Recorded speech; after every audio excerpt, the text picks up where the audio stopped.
With the latest news from Bucks County, this is the Courier Times Update with Rachel Canelli. Good afternoon, everyone. I'm Rachel Canelli reporting from the Courier Times newsroom with your news update on this Monday, March 25th.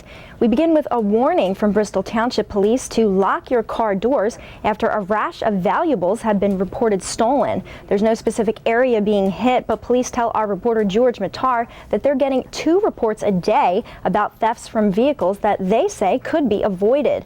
Police say things like birth certificates, laptops, and checkbooks are surprisingly being taken. George's story at buckscountycouriertimes.com includes tips on how not to be a target by simply taking your valuables with you instead of leaving them in your car.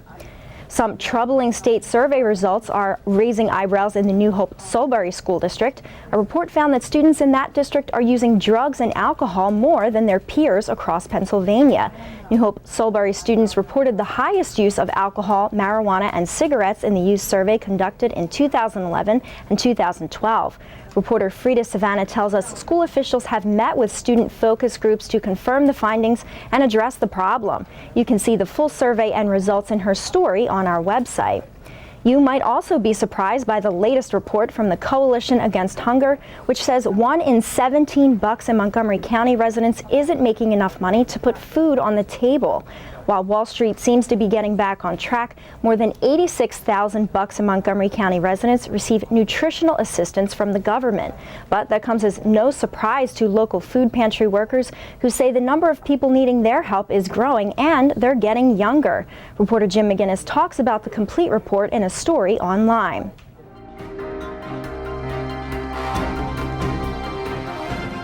I think Mother Nature might be a bit confused today. We're hearing birds chirping, but it's snowing, and it looks like it's going to be snowing all day.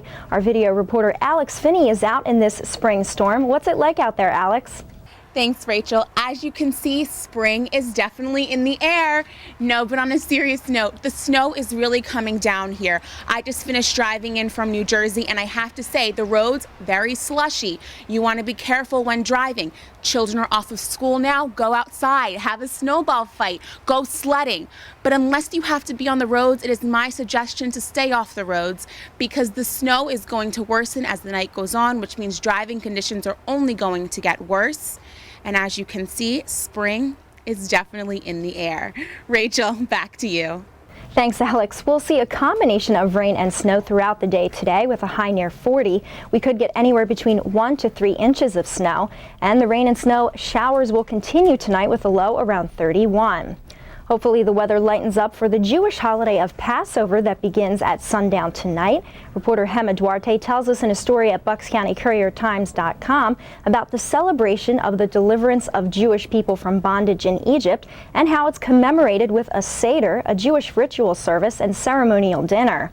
And if you're going to Temple Judea Seder tomorrow night, you can expect confetti and silly string. Reporter Teresa Hagel tells you more details in a story on our website. A local soldier is home just in time for the Easter holiday. Army Infantry Officer and First Lieutenant Sean Wolotsko returned to Yardley over the weekend after his first tour in Afghanistan. You guys are all here for me, and that means so much to me, but honestly, I wouldn't be here if it wasn't for any of you. It's because of you that I wanted to give something back. I feel like it was just a small thing. It means so much, though, that you guys all came out to celebrate my return, but to celebrate service as well to this country.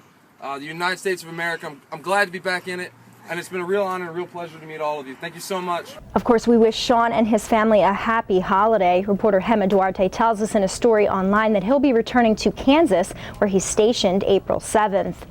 In high school sports, the Neshaminy boys volleyball team won their season opener against Central Bucks South over the weekend, but that victory was dampened by an ankle injury to junior outside hitter and co-captain Ryan Jamison.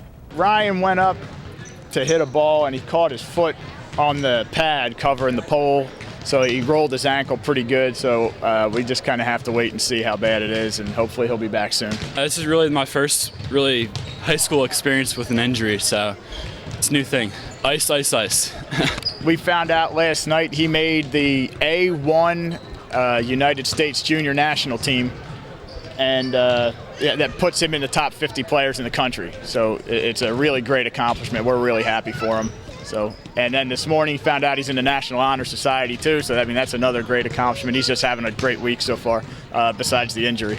Hopefully that good news for Ryan and some ice will help get him back on the court quickly. You can see video reporter Jen Wielgus' full report at buckscountycouriertimes.com. And our spring sports preview continues today with a look at track and field. Reporter Tom Waring has all the athletes to watch, including Bensalem High School's Tyra Roberts, who's hoping to be the best shot putter in the state. You can find his story on our website. Now here's a look at what we're working on in the newsroom. Centennial School District has new security software. We'll take a look at how it works and what other districts like Council Rock are doing in a story by Naomi Hall. Reporter Danny Adler tells us a large riverfront development in Bensalem is finally moving forward with 600 homes, a restaurant, and retail and office space. And finally, Lower Southampton is holding a cleanup day, and they need volunteers. If you're a resident and you want to get involved, Christian Menno will have all the details for you. Keep checking buckscountycouriertimes.com for all of these stories and the latest local news. I'm Rachel Canelli. Thanks for watching and have a good day.